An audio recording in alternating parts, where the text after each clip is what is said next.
Pour choisir son orientation scolaire, c'est tout un long processus parce qu'il faut bien faire une étude pour éviter de se lancer dans des études futiles, pour éviter de choisir des écoles qui seront coûteuses à la fin, mais qui ne nous permettront pas, qui ne vous permettront pas, autant pour moi, d'aller là où vos ambitions vous guideront.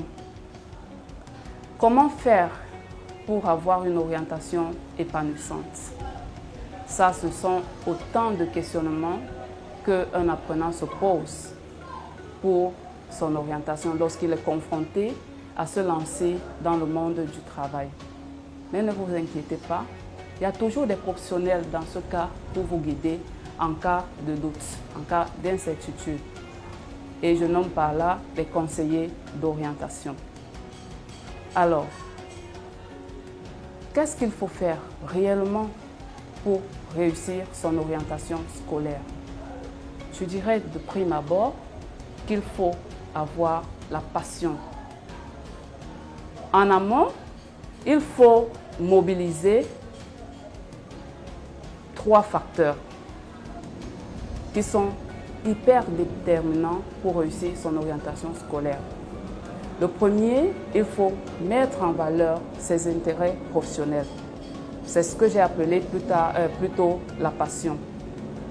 Lorsque on est passionné, on ne ressent pas la charge du travail. Et pour savoir que l'on est passionné dans un domaine, on peut faire une liste de tout ce qui touche de notre intérêt, de tout ce qui touche notre attention lorsque l'on est confronté à ces choses-là. Par exemple, lorsque l'enseignant de mathématiques entre en salle de classe, notre intérêt peut être plus éveillé par rapport à quand l'enseignant de français entre. Là, on sait qu'on est passionné, on est intéressé par les mathématiques. Donc déjà, la panoplie d'enseignants qui entrent en salle de classe pour donner leur enseignement aux élèves peut déjà, pour l'élève, le susciter, lui montrer qu'il est intéressé dans tel domaine ou bien dans tel autre. Le deuxième facteur que je vais lister dans les 3 facteurs déterminants, ce sont les aptitudes. Les aptitudes que je qualifierais de talent. Lorsque l'on connaît son potentiel intellectuel, lorsque l'on connaît sur quel domaine est-ce que notre talent est plus mis en avant, cela nous conduit à faire une recherche plus accrue sur le marché du travail et voir ce qu'on pourrait faire après ces études académiques. Alors, le 3e facteur, c'est le marché de l'emploi. Dites-vous bien que le marché de l'emploi est tellement vaste.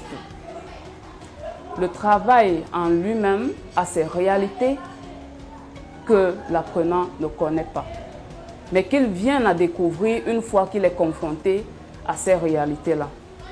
Pour éviter des mauvaises surprises, pour éviter le découragement, il est important de bien peaufiner ces 3 facteurs-là. Lorsque vous vous rendez chez le conseiller d'orientation, il est à même, par le biais des tests psychotechniques, de déceler le talent qui est même encore endormi en vous. Parce que parfois, l'on pense qu'on est passionné par une chose, parfois l'on pense qu'on est passionné par un domaine, alors que c'est juste une illusion. Alors, lorsque ce talent véritable se réveille et que votre passion en elle-même est grandissante dans un domaine particulier, ceci vous pousse à aller un peu plus loin, à choisir l'école qui vous permet d'aller au bout de vos ambitions.